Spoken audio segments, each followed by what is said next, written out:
This is the Wrap Party. I'm Peter Hunner with VeryBusy.io. This is where we like to talk about retouching, post-production, anything related within the commercial photography industry. And today, I got a guest I'm really excited for. I've known him for, man, more than a decade. Probably almost 15 years now. Yeah, David right. Anderson, Yeah, at least. hailing from Minneapolis, Minnesota. Little preface here, today we're talking about the roles of a digital capture technician or a Digi-Tech and a retoucher. And who not better to talk about this but David, who has been working as a Digi-Tech and a retoucher for, heck, what's your background now? Actually, let's get a little description. You want to kind of give us a little background on kind of where you come from, Yeah.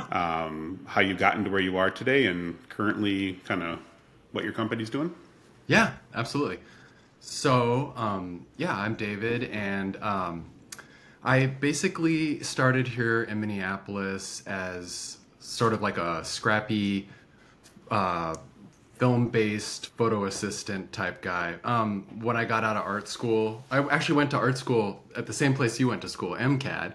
And MCAD, yep. yeah. So I graduated, I think, a little earlier than you, and I always wanted to be an assistant. Everybody else wanted to be a photographer, but I wanted to be an assistant.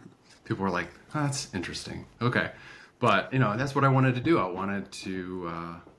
I really liked that aspect of it. So I just, when I got out of school, jumped in, did some internships, and started assisting all these different big studios back then, and they were all shooting a lot of film, and so I learned a lot of film, and I also did film in Yeah. college. So I did both digital and film. So I'm really, Nice, yeah. yeah. So I was really lucky to do both, to learn both actually in school, and kind of be there for that crossover.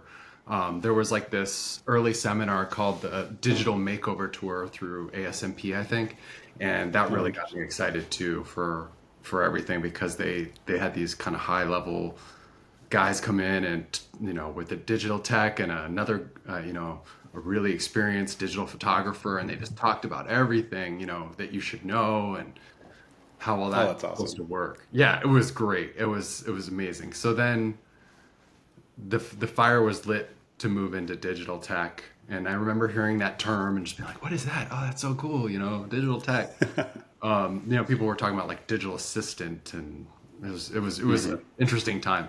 But then there was the emergence of, or at least the first time I had heard of it, the digital tech. I think they had already been around for a while.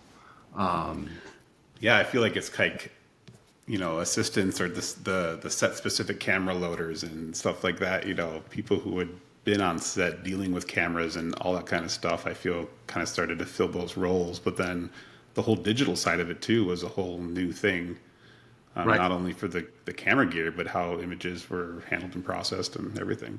Oh, absolutely. And I think that's what kept some of the corporations from jumping in right away, is that they had systems that were already, working with the film, and the technology wasn't quite there yet. So there were some smaller clients that were already using digital, but it took the big ones a little longer to catch on, I guess.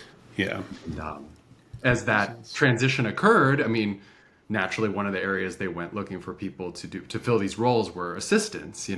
That's where Yeah. photographers were looking, because there was a need there to do that. And so that was one of the areas that they gathered from. Some people from pre-press, some people from assisting, different stuff like that.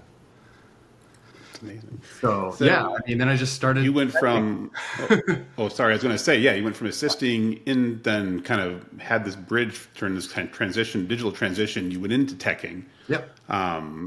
What year was that at? About? Do you feel like that transition happened for you? Oh man. I mean, I felt like it was about. I mean, about 2010, 2011, something like that. But I mean, it was probably a little bit earlier that I was starting to do some digital Yeah. work as well. I mean, I remember using like early things, like there was this thing called Lightbox, and you would like drop the JPEGs in there, and people could be like watching it from like, I don't know if that's still Oh take man. yeah, people could be like watching the shoot live, and that was just like such a big deal. Oh, Or, game changer. Yeah. yeah, using Capture One, like, I mean, Capture One's been out for like, I don't know, like over 20 years now or something, like 20 years. Oh, it's I'm not been a even while. sure. I heard something the other day, but Yeah. Well, yeah, back in the day too, how buggy Capture One was. There was yeah, always something wrong, but it always felt the tech. It was always the tech's fault. right, right. And then it got better, and then it's like, okay, whose fault is it now? Yeah, right. But yeah, no, the cameras, the computers, everything's pretty amazing now. But that's also then, raised the expectation for everything to run so smooth and made it really critical to have people who really know what they're doing and how to use the technology. Yeah, faster, more, Yeah, everything. yeah, yeah, totally. So, I don't know. You want to So move on? yeah, so bringing you up to today. Yeah, I So don't want to talk about the old days too much. yeah, the old days.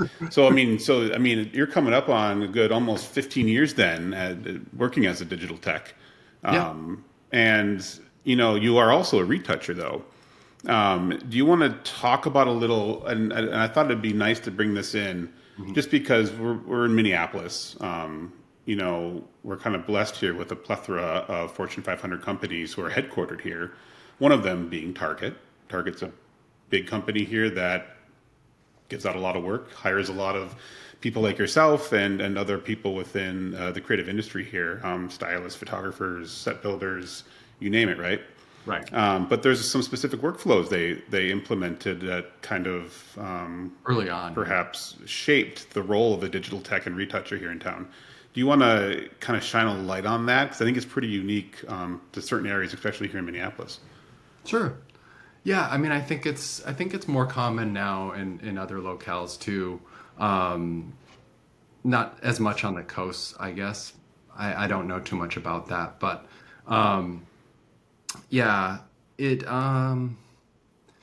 the role sort of worked in such a way that I think we started doing some retouching on set, and then it sort of transitioned into this being like a whole separate role that could be done on set as well. So, I mean, I've never honestly successfully been able to retouch while someone is shooting on the same computer. That's not how it Yeah, happens. while That's also like, that's digital not, teching. I mean, it's two different jobs that they're trying right. to cram into one, Yeah. and you can't be two places at once, right? No, no, it doesn't work that way. But, and and to be fair, I don't think anybody would ever expect that or, that kind of a thing. I mean, sometimes you do have to keep things separate, and you have to be, fully just aligned with all the expectations about what can happen as far as how far the digital tech can take it. And then Yeah, if you're going to be retouching on set, then when that transition happens and you move into just having a separate station where you're over there retouching and try to make things as seamless to move from set to the onset retoucher. And some jobs yeah, that are really big will have a person, yeah, they would just, it's called an onset retoucher, or a retoucher that they're going to have. yeah. So then you'll have a dedicated tech, dedicated Right. retoucher. Yeah. I mean, I assume there's some conflicts that arise though, because I mean, if you're a newer tech coming up and you don't have any retouching experience, but it's asked of you, like what happened? Like, there's got to be I'll move to situations like Minneapolis. that. I'm just joking. Yeah, right. I mean, like kind of you echoed before, expectations when, when you're put in a role, you're asked to tech, but the actual role is managing files and teching on set, but also you're retouching any other time you're not on set managing files, right? Or helping with the shoot. Yeah. That back and forth, I feel there could be some tension there on busy sets or fast, maybe deadlines or Yeah. expectations of how No, you're supposed to retouch and manage you and do have all to make this. things as seamless as you possibly can, and just have those systems in place to make things Yeah. as efficient and work as best they can. It's got to, I mean, at the same time, though, if you're kind of playing both that role on set, there's got to be benefits as well. I mean, Oh, if you're able to process out and get all the plates you need for the retouching, you have to do, yeah. and vice versa. I mean, the other way around too is if you're working directly with the tech on set and you're a retoucher on set. I Oh, mean, it'd that's be great. nice just to walk over and say, "Hey, I need these plates." It's like you're also it's nice to be on set to have that input as a retoucher. Yes, and yeah, you can be consulted. You can, like you said, work with the tech, and when you get to find out like, oh, this tech is going to be on set, you're like, oh, great, I love working with that person. That's great, and you know, so But I gotta say, like a good tech really has a retoucher's back. yeah. Like it can make all the difference in terms of going over budget sometimes, or any other things that could come Oh, up when all that shit's rolling downhill on a production sometimes. oh yeah, no. I mean, it's just the way it is. Yeah, well, that's good. What was I going to say? Oh, just, yeah. So I do remember a recent project that I did where it was really helpful to be um, kind of wearing both hats. And not at the same time necessarily because I was on set. It was a really big project, a lot of big in-store signage images, and like really small little beauty objects, Yeah, cosmetics. And we were using helicon to capture like these intricate focus stacks with, like, I mean, 40 frames sometimes. oh And heck yeah, thank you, Helicon. yeah, it was like a helicon moment. Say that similarly, like when I know if I'm on a project or I know you're on it or there's a handful of other techs, if I know like a certain tech is on it, I'm like, okay, I know they're going to give us good files. They know what they're doing. Oh, They're going to absolutely. ask for the right things on sets. No, and it worked great, especially with these really fast computers we have now and everything. But Yeah. so I was able to do that, and then also just kind of start some of the cleanup process, and then also did the retouching on that job as well. So Yeah. I I mean, it spent is kind the of a whole next luxury to week be able, doing all the retouching on it, and it was like perfect. Like yeah. to be Yeah. able to do I both mean, because I had control. it's a luxury to have that. I mean, being able to be there on set, get what you need, have that control because you know how it's going to be retouched. It is a nice workflow. Yeah, and I think like you mentioned here, like you could be teching on a shoot, but then after it you'll be retouching. You won't necessarily be retouching on set during the shoot while also teching, but maybe best case scenario is you tech on a shoot and then you get to retouch it. I do it all the time. Yeah, I mean, Yeah. nowadays I do a lot of 2 and 3 day projects where I'm teching, and then it just kind of pivots into a retouching role. Yeah. And sometimes I'll know that in advance, and sometimes I won't know that in advance that I'm going to be doing that. I mean, sometimes it just happens where they're like, "Oh, Dave's also a retoucher," It's like, and oh, we need a retoucher. yeah, and the client's like, "Oh, well, yeah." Like maybe they have an in-house person, but for whatever reason they don't want to use that this time, or that person's busy with something else, then they'll have me do that, and then I can kind of interface with them in that way too. So it works really well. Yeah. And that, I mean, Very Busy's helped with that a lot too, because then I can kind of transition between those two roles really Oh, heck fluidly, yeah. seamlessly. Well, I mean, that's a major reason why we're kind of building out and planning for certain things is that kind of being on set, that experience, but also being able to interface both during the actual production and also to post production, having kind of a source of truth, can you say, for production for that back end. On that note, I mean, you're talking about using Very Busy on set, uploading images to it, maybe getting notes from art directors and stuff. Mhm. What is it like being on sets if you're retouching on set and having an art director like always looking Right. over your shoulder? I Um, know some people I don't like it, mean, some people do. yeah, it kind of depends on the person. There's different personalities, I think, for, both roles. It's like, um, I mean, I remember watching UTech back in the day, and you were great at that too. So you were solid under pressure. You were just no, no, here it's Well, here, thank it's you. here, just do that. Yeah, yeah. So it's a skill set both ways, and I think that techs are like kind of very into like equipment and hardware and figuring out how things Hmm. work. And also, you're right there on set, so you're communicating with the assistants and the photographer, and you're sort of watching everybody, making sure that everything is just perfect and smooth, and Yeah. and that you're satisfying everyone's needs. It's a more like physical thing, whereas like retouching is kind of like this mental kind of dramatic thing where you're, It is. Yeah. You which kind of I like mean, you're off just on immersed in set, that world, so you, foam core. yeah. So yeah, I Well, mean, I guess both. it's funny you mentioned the teching. I don't know if you know this. Maybe I've told you. I don't know. But back when I was kind of coming in as an assistant, I kind of similar to you after MCAT, I was assisting and then got into teching. But really, one of the main reasons I decided to go for teching was I was talking with you. I think it was at like an ASMP meeting or maybe Yeah, like a happy hour somewhere. And yeah, you're like, no, you should just do it. You'd be great at it. And I was like, oh, okay. Like you yeah. telling me that was one of like the factors of like, okay, let's just go ahead and let's give this a try kind of thing. Oh yeah, yeah. You were game. You were just like Yeah, going for it. I like Right, it. that was great. Well, And there's techs like you in town that were very gracious and sharing. And, I think Minneapolis has such a wonderful community, commercial photography like community here. absolutely. It's everybody tends to end up knowing each other. It's a big city, but it's also very small. Like, Yep. it's a small city in within this industry, but very There's a lot of talented talent and here. like, There's a lot oh, of great totally. talent. It's I always say, we have clientele from everywhere, and some of the best files we receive, some of the best projects are always from in town here, and Well, that's cool. yeah, go Minneapolis.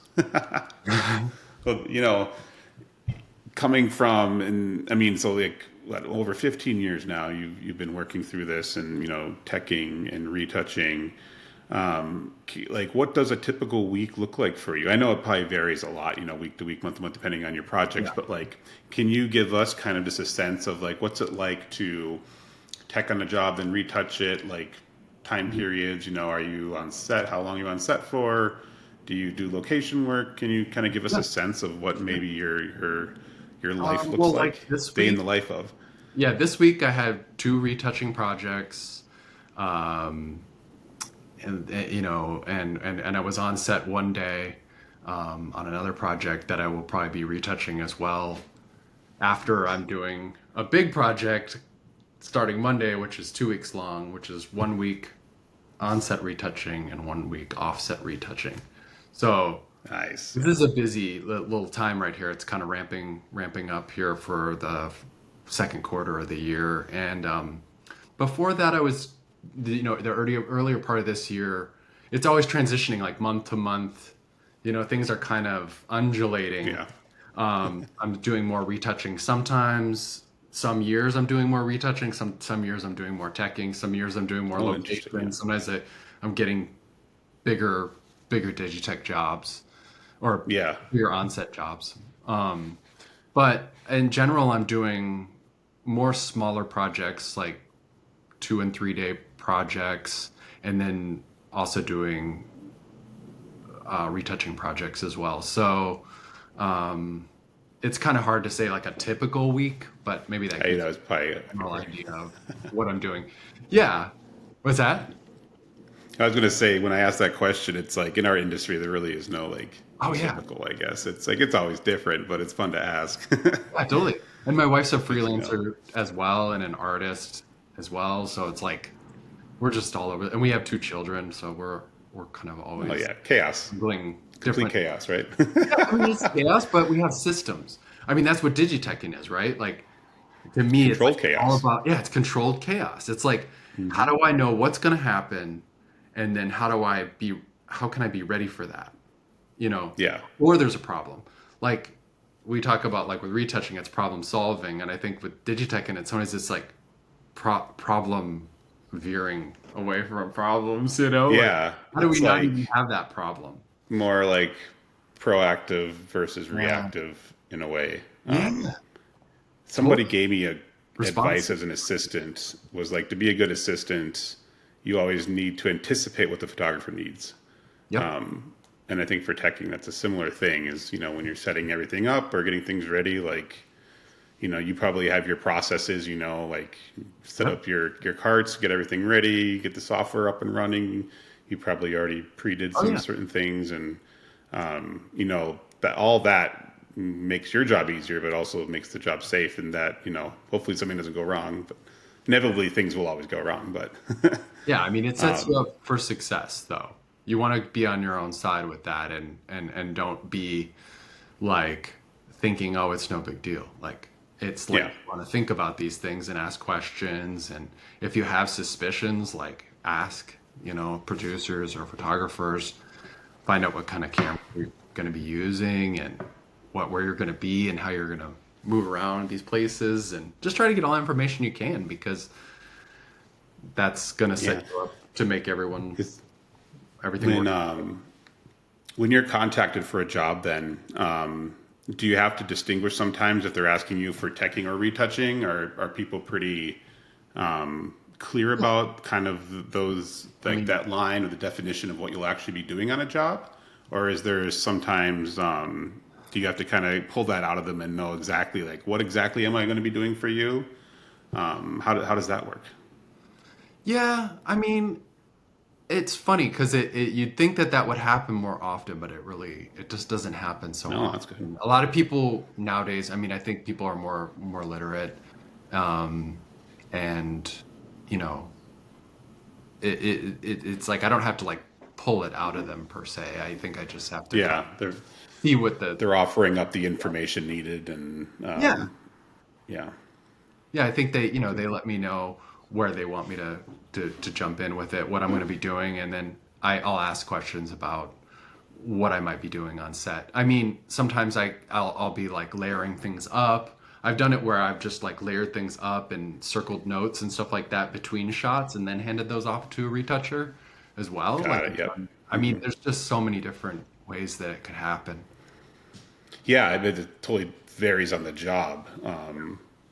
Like But you I said, do, yeah, because I feel like as a tech, I mean, layering stuff together and taking notes and stuff like that for set seems well within that role. And then, as it gets farther down the line, then you're pushing more of the retouching role. yeah, And kind of where those lines blur, this will depend on the type of project and the production and probably a whole bunch of other factors. But when you're kind of up for these jobs, how do you? I'm curious, like marketing yourself. How do you, when you are presenting yourself? I see a lot of people that they do advertise as a tech retoucher, and that's kind of like, how photographers do like photographer director, and yeah, because they do fit hand in hand, and both roles I think can really make the other you better at the other role, just from experience. And how do you go about marketing yourself?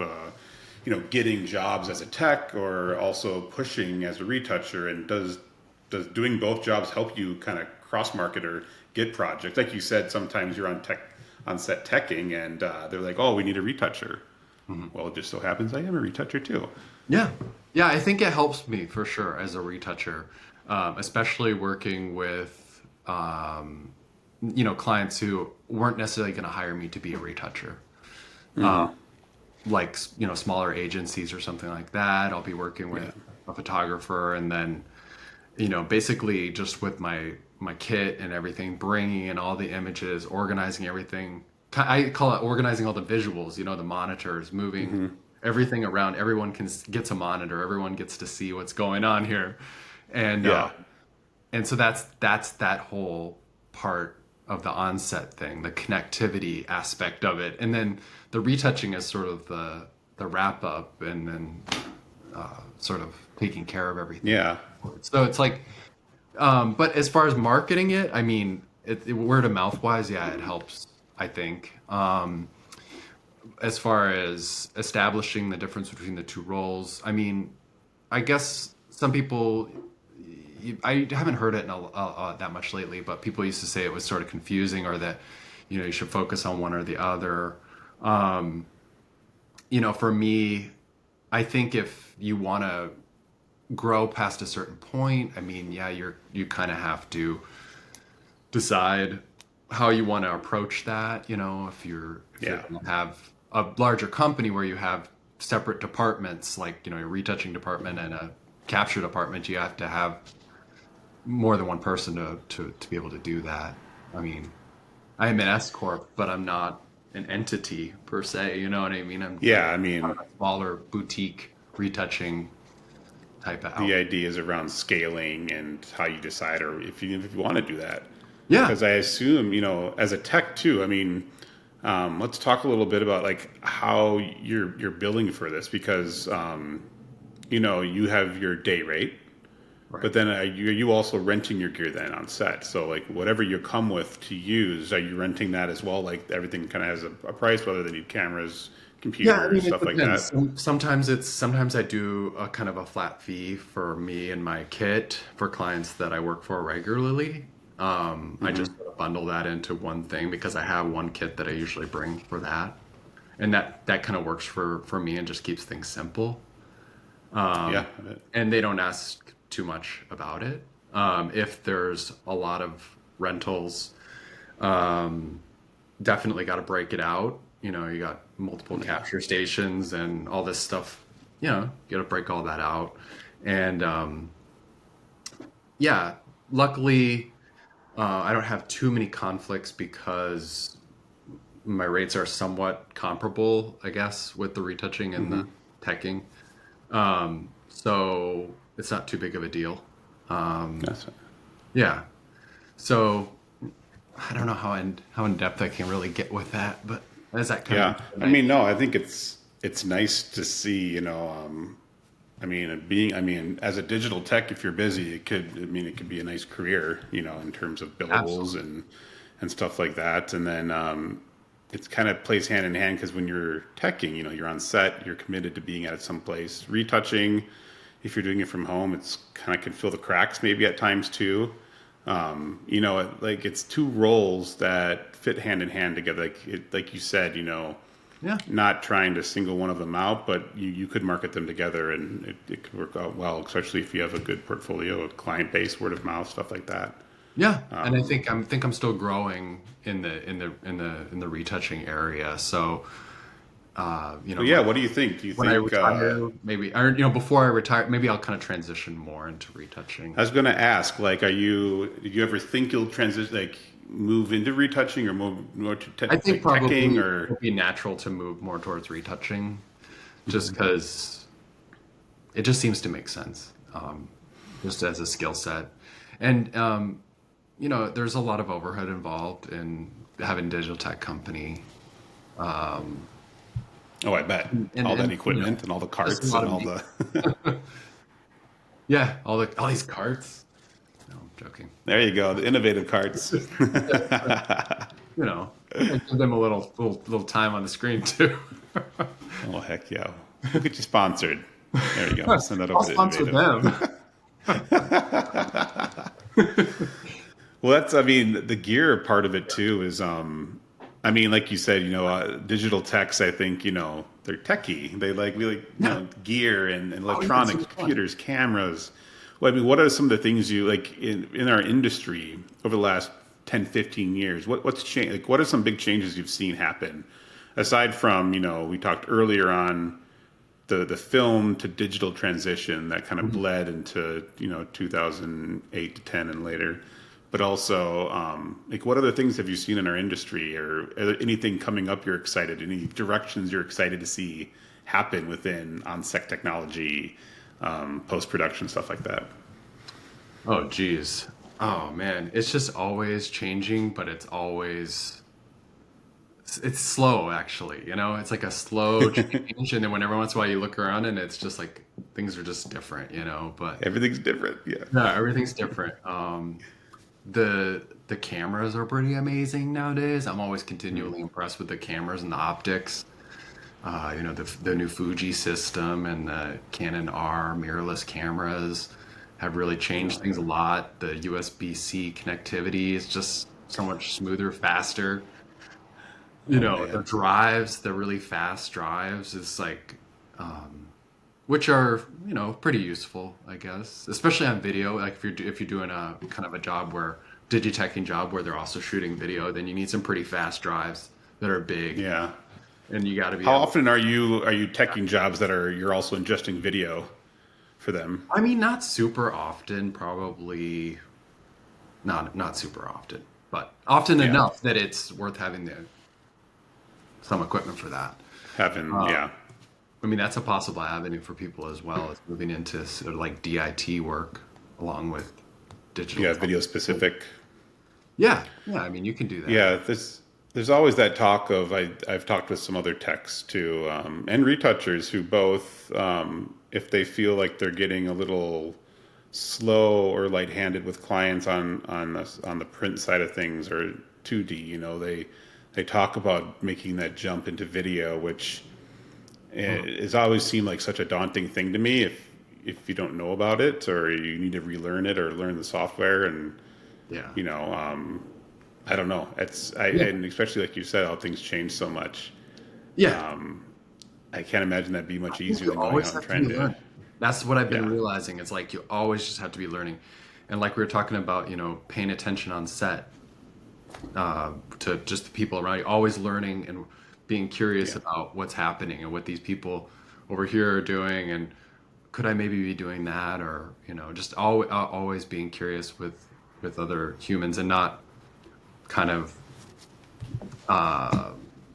you don't want to get too stuck in the way things are. You know, you always want to move yeah. forward, trying to learn about how things could be.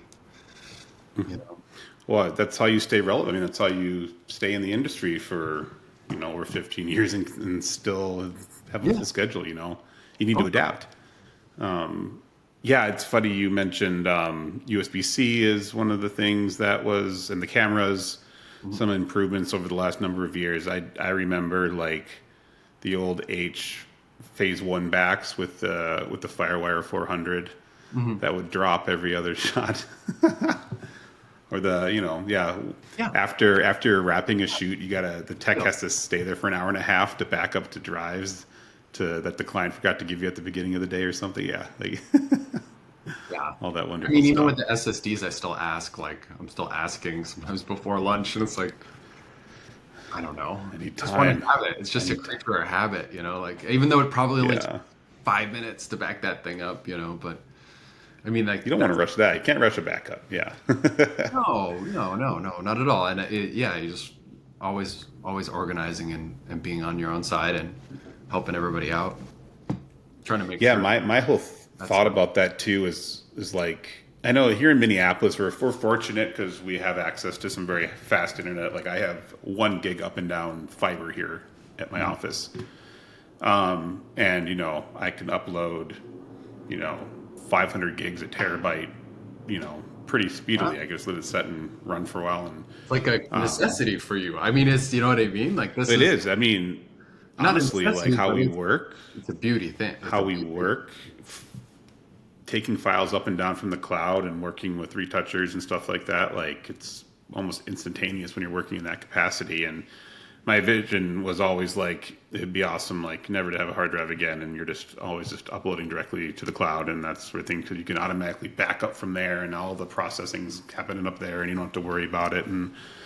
it's not quite there yet, but we're getting there. And I mean, as a tech, I feel like you would as the internet gets faster and these workflows get faster, Hmm. it's kind of those always seem to be the bottleneck. And I assume your job, well, I would say it gets easier in that aspect, but if that gets easier, something else is going to get harder. Then you're going to be asked to do more or something like that.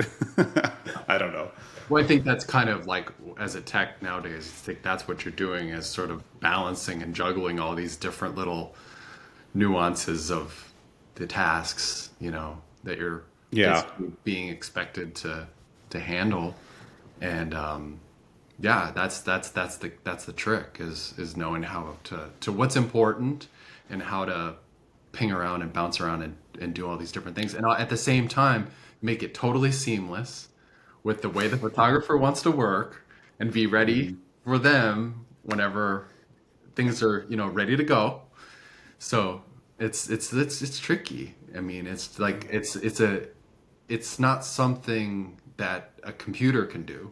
It's like a human needs to interface Well, with yeah. another human. Like it's really important, that human aspect. And then that's what I've been getting really into these the podcasts you've been doing lately, with Well, all thank these you. different personalities. Yeah, because it's like Oh, yeah. learning from people, like where it's like we're talking about having these conversations and like how to interface with clients better and sort of understand, like be like I was talking about being curious with them, Yeah. about how their business works, so that you know that's how you get better at working with them, and not like how do I get my needs met.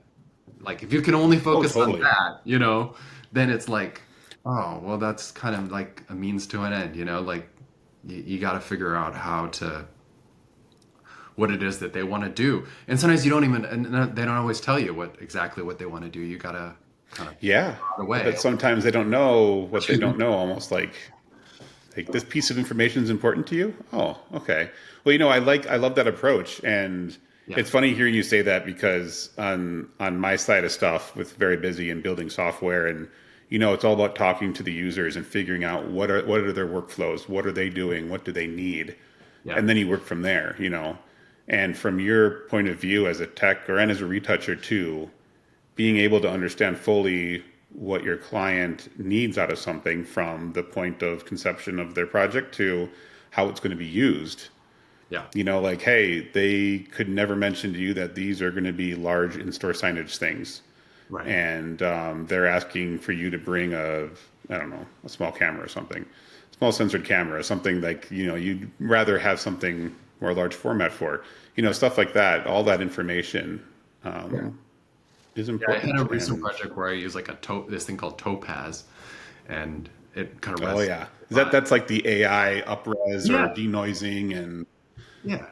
That yeah, their stuff looks pretty impressive. I played around with it a little while back, but what's your experience with it, or I what were mean, you I using was it I for? was impressed. I thought it was pretty cool. It was pretty cool, and in that, and on a couple of times now, it's been really useful. I didn't think it was going to be as useful as it has Nice. been.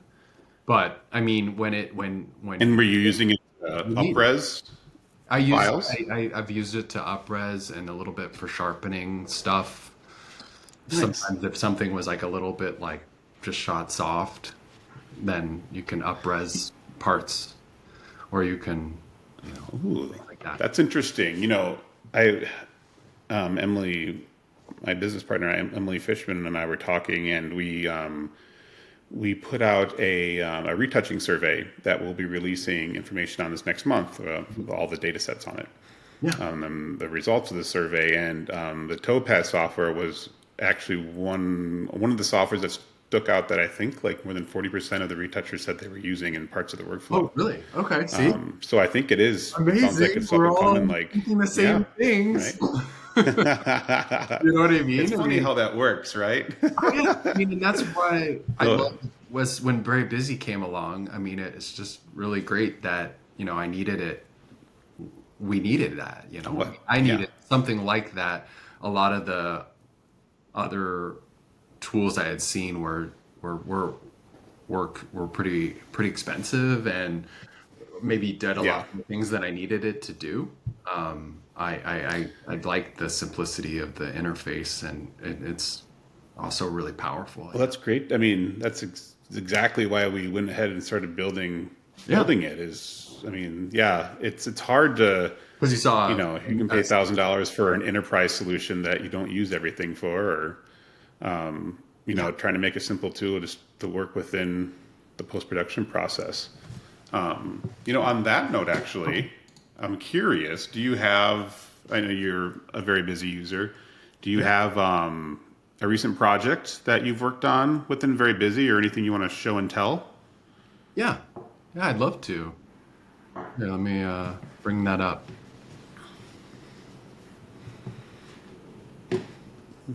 Show and tell. Yeah, I miss show and tell. yeah, Oh, look at that. yeah. Lots of pretty colors here. So how, like, yeah, as a tech or retoucher, like what is your you mentioned you love using VeryBusy and it's helped your workflow. What's your typical workflow, or what kind of main things has Oh, VeryBusy helped you with within your process and interfacing with clients? I mean, I think it's just distilled sort of the simple, like, these are the shots, and then what do we want done to them, and then are they approved? You know, it's kind of like you Yeah, the started, I simplicity. could go through, yeah, I could go through a lot of stuff where it was like, are these approved? Are they not? Oh, those were good. Those were always good.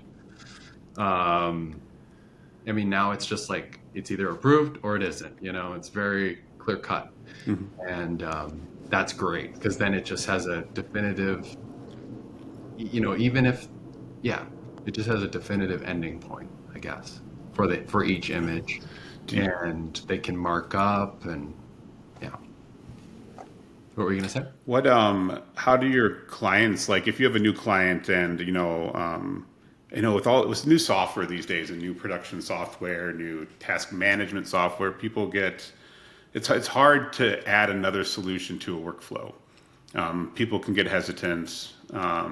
Yep. It's just another thing to try and understand and learn.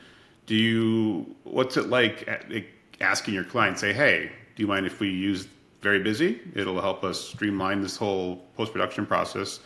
Are people pretty open to it, or do you find any Well, resistance I've at been times? pretty open to it. Yeah. I mean, I just try to, give them an introduction with the email, and I also send them the collaboration request. But I like to, I'll talk to people about it on set, tell them people love it, it's easy. Um, so yeah, it's not actually that difficult at all. I do think, yeah, there is sometimes a little thing of, well, I use, somebody said to me recently, it's like, well, I use Dropbox and I use Box and I use all these different things, and it's like, yeah, but this is different. This is for retouching. This is for markup. This isn't just like somewhere where we can store images. I mean, it'll do that too. It does that too, and um, so far I haven't done it where I just uploaded all the images from a shoot, and I mean, partially that's just right now where I'm at. It seems like some of the clients are already have a way to some tools that they're Parts. using to share the preliminaries. But I'd be open to just, trying that pretty soon. I just haven't Yeah, gotten. give it a try. Yeah, We've had a lot of I mean, it's super users fast lately. and easy to click through, so I don't see why it wouldn't work for me. Oh, But nice. I'm gonna. Well, Yeah, sure. Let me show you around this show us project. around this project. Tell us like what was looks like this was for 3M. What was this? So did you tech on this project and retouch it? Yeah, I did. I was on set for this one with Lauren Christie, and yeah, it was for 3M, and Code Creative was the production. So yeah, Wonderful. let's see, what did I do? So basically, this image it did quite a bit of retouching on it. I mean, you got your like round one, round two. I only went to round Oh two. I yeah, mean, it wasn't a whole lot of notes. These are not like heavy things where we're yeah. doing a whole ton of notes or anything. Lauren's a great photographer. Oh yeah, yeah. I mean, it's Yeah. great base material. Like we don't have anything to worry about there. So, Well, I think what I like it's to kind call it. of nice though, having a platform that's simple enough that you can use it on small projects. Mhm. I think it's daunting sometimes to try and introduce a client to like a new heavy piece of software or application if it's only for like, a couple comments or just for simply review. And we took feedback from people like you and that, you want something simple that, it's simple for simplicity's sake, that you can do small, large projects on it, but Yeah, it could be versatile. So, yeah. It's pretty yeah. quick and easy, and they can make comments over here, and then as I get the comments done, then I check them off. So for me, it's like a to-do list, and they can also kind of see that I'm making progress on them, and I can tell if they've approved anything, that kind of thing. I mean, those are just all the really basics of. Oh, and then you got the, your before and after Oh yeah. kind of stuff. So yeah. Yeah, I love seeing projects like this that I always jump back to, and maybe I assume you had this experience if you're looking, like you jumped on the VeryBusy, but like, the email chains or, marked up JPEGs in separate emails, or sometimes, you get the thing where they'll just send you screenshots of images without file names with like markings on them. But trying to streamline this into something that's just so incredibly simple and easy to use. And I like that Yeah. you were picking up on that, because Oh yeah. That's what everybody that's what we're says. doing. They all say, "Oh, this is really slick." Like that's what I've heard people say is like, "Oh, this is really slick. This is really easy." Love Um, that. Yeah. it's well defined what the expectations are for what you're trying to do, and you can Amazing. just work until the images are approved, and can't keep coming back to them. You don't forget where you were. Yeah. That was like a thing that used to happen. Oh, where were we on that? Like, Where were we on this? On this? On uh, this? Do you ever? Do it's all you centralized, ever? and you can they Oh can yeah. upload screenshots, and I mean I could just go on and on and on, right? But Love I it. don't know how in depth. Well, yeah, that's what it's here for. And I love seeing, especially a tech retoucher excited about it, because, it's who we're building it for, photographers. And, you know, the feedback you guys give us and how you talk about it all leads into how we keep developing and refining it. Yeah. I mean, I've even had clients upload their own stuff. Like that, that's receptive, right? I mean, it's like I Right? told them about it and then they just went and like made an account and uploaded this stuff. So it's Love like, it. and then made me the collaborator. Heck So, yeah.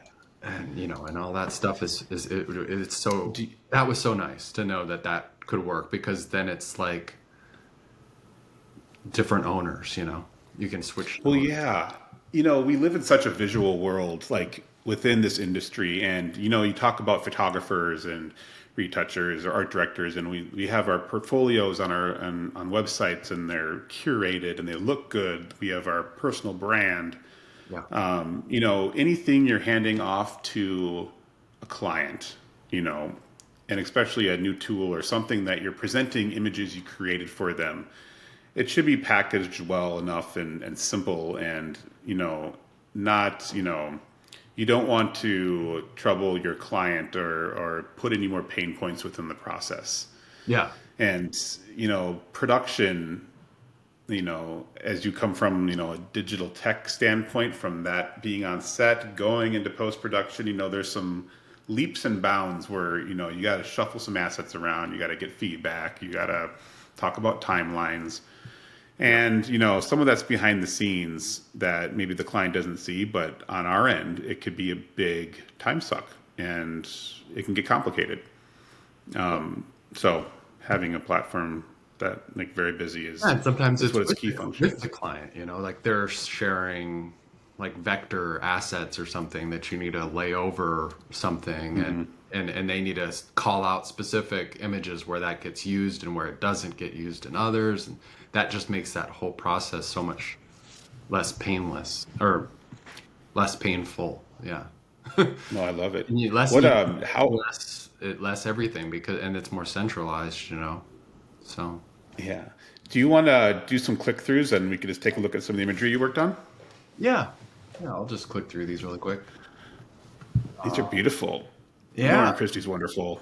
I haven't seen her in a while, but oh, Yeah, some of these I mean I didn't do I didn't do very very much on these actually. And sometimes man, you I'll teched and upload them. retouched these. Yeah, sometimes I'll upload them as a round one, and sometimes I start at round zero. I think on this one I might have done a little of both. Um, Yeah. but normally I would start with round one. Like what I'll do is I'll get the selects and then I'll work them up a bit, and then I'll upload Yeah. them, and I'll upload round zero and round one, so that Got they it. can Yep. already see like a difference. Because when The that's before and after. Yeah. yeah, they can see that before and after, like, oh, this is how they look like when they came off set. But we're already ahead of the game. We're already moving forward. Yeah. That's a nice way to do it, actually, showing them like, Yeah. this is where we've come to. Yeah. this is where we've ended up, and Yeah, and I maybe just keep there the was. file names the same so that when I drop them in there, it just replaces them, and I don't, it. I love that feature Yeah. that as long as the file name is the same, I could just redrop the whole new batch, the whole new round, and it just adds a second Oh, round. yeah, I love that feature. So Yeah, cool. especially on larger projects when you got to update like 30 images or something. If you're gonna batch it out, oh, it's so nice, Yeah. so nice. These are great. Yeah, 3M's another big company headquartered here in Minneapolis, Yeah. which is wonderful. I remember doing some 3M work back in the day. Post-its. Yeah. Oh, wonderful. Yeah, Yeah. so I mean, you're working with photographer Lauren Christie here. Uh-huh. Do you have a lot of clientele that they recommend you? Like if they're getting certain jobs, they're like, this is my tech or this is my retoucher, hire them for the job kind of thing. Yeah. It definitely does happen. It definitely does happen a lot. A lot of stuff is word of mouth, and it just doing a good job and then getting, Heck yeah. moved on to someone else. And I'm always Yeah. transitioning through different people. I mean, I can't even think of how many photographers I worked with over the years. It's got to be like 400 or something, more Yeah. maybe. I don't even know. I think I counted one time and it was like 300, or I thought I estimated it around 300 because I did, or that maybe that might have been like assisting and teching and everything when I counted that Still though, I mean, a that's reach and while that's how you back. get that word of mouth, right? Yeah. Like, Yeah, so most. you I get mean, exposure. well, yeah, and then and Google being at the I'm my Google rankings pretty decent, so I pick up Heck yeah. a lot of out of time Hit that work SEO. at certain times of the year. I mean, not nothing big, but it's adds to your experience and your cachet of you know experiences and different things you've done. So Oh, totally. and Yeah. you can bring Totally. that quality to every client that you work with after that. Love it. Love it. Um, Well, dude, thanks for sharing this. This is awesome seeing your work and the platform and hearing about your workflow. Oh yeah, totally. It's great. Love it. Love it. It's really fun. Is there anything else we want to talk about here? Yeah, actually, you know what? I have a couple rapid fire questions I want to give you here. These are some heavy hitting questions that are pretty groundbreaking, but we want to learn more about you. How Yeah. about, are you ready? I got four of them. First one is if you weren't, doing what you do now, teching, retouching within the photo industry, what would you be doing? Uh, let's see. I have an idea. Okay. What were you gonna say? Let's say a pro cyclist, Olympic cyclist. Well, I mean, I would have to start a lot or real early on. I mean, I am from Colorado, so I'd have the altitude on my side. My dad was There also you go. there. Well, altitude training. Yeah. Yeah. Um, but yeah, so that would have been definitely a thing, or maybe like maybe a bike mechanic. I have a friend that's a good friend that's a bike Oh, that'd be mechanic cool. now, so that could have been a thing, or a sports physiologist maybe, because I'm really into Ooh. like the technical aspects of the Yeah. body. The body's actually the almost like this amazing machine in a way. So It's not too late for second careers too. I don't know. maybe it's a side thing, side hustle, There we go. sports phys. Okay. Number two, what is one thing in your daily life that you can't live without? Uh, well, reading to my daughter at night is a thing that's really important to do. Yeah, yeah, she's really adamant Good about that. answer. So Oh, that's really nice. good. Yeah. Wonderful. And then I mean, Um, yeah, I mean, I can't think of a better answer than maybe that. I'm biking. going to use that one. Pretty good. Biking, yeah. Coffee with my wife in the morning. Oh, you're hitting all the right notes here. Yeah. Happy wife, happy daughter. Well, I'm just like things I couldn't live without. No, I hear that. Number three, what's been your most memorable shoot or production you've worked on? Oh, geez. Um, I mean, it's just so hard to think of anything right now. Uh, I mean, woof. I mean, guess just the one I was working on, last week or whatever. Like, Thankful for them all, right? Yeah. I'm just always in the present moment, just or the present month or whatever, just working Love it. through that. Final question here: Mac or PC? Mac for sure. It's just they're Oh, okay. prettier. I thought you were a Mac guy. I think I remember that. I mean, as a tech on set, you kind of have to use a Mac, right? If you're going to be renting stuff out or like, Oh, it's kind of what absolutely. people expect, right? Macs. Oh yeah, yeah. And no, I mean, I even use like a Mac keyboard and a Mac mouse and stuff like that because Yeah. then it's like everybody kind of knows what they're dealing with there. People, you'd show up with a big PC and be like, "What the heck? What the hell is this guy doing? What is this?" Yeah, Oh, funny. totally. Yeah, no, I mean, I don't know. I mean, maybe you could.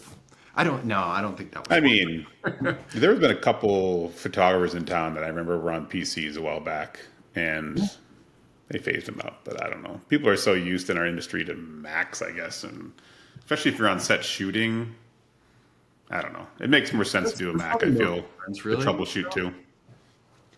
There's probably no difference, really. It's just, I mean, technically, I just think that. It's an appearance thing. It's like, I don't know. I think people expect to see Apple products when they're like on a cart or something like that for photography, and I don't know.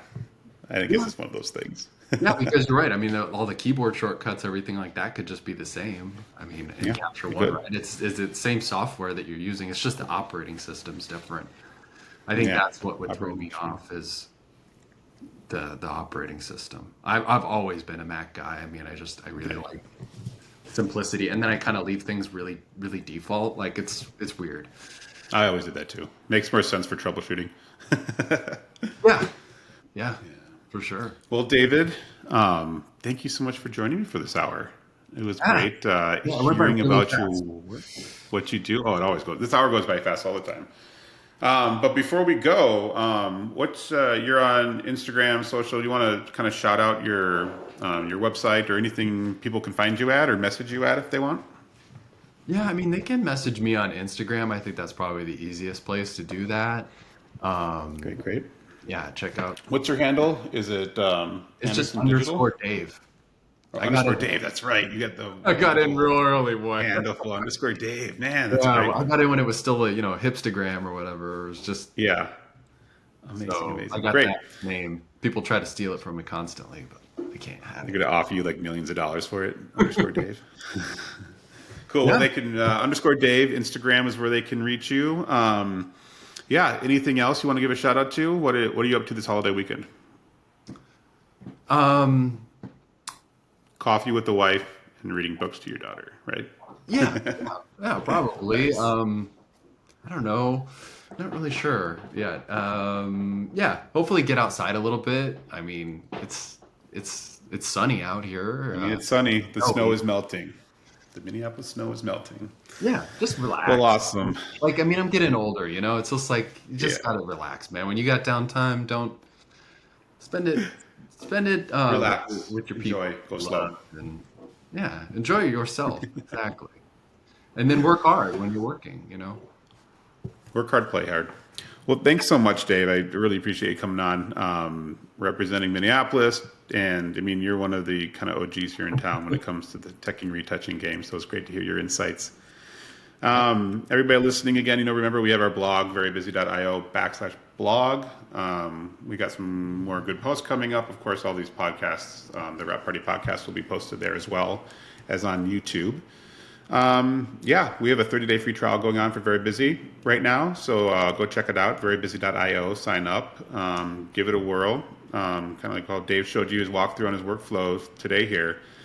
Let us know what you think. Any feedback, comments, likes, don't likes. We would love to know. So thank you guys. Thank you, Dave. And Yeah, thanks see for you guys having me. later. This has been like Of legend. course. Awesome. Thanks, man. See you at the reunion.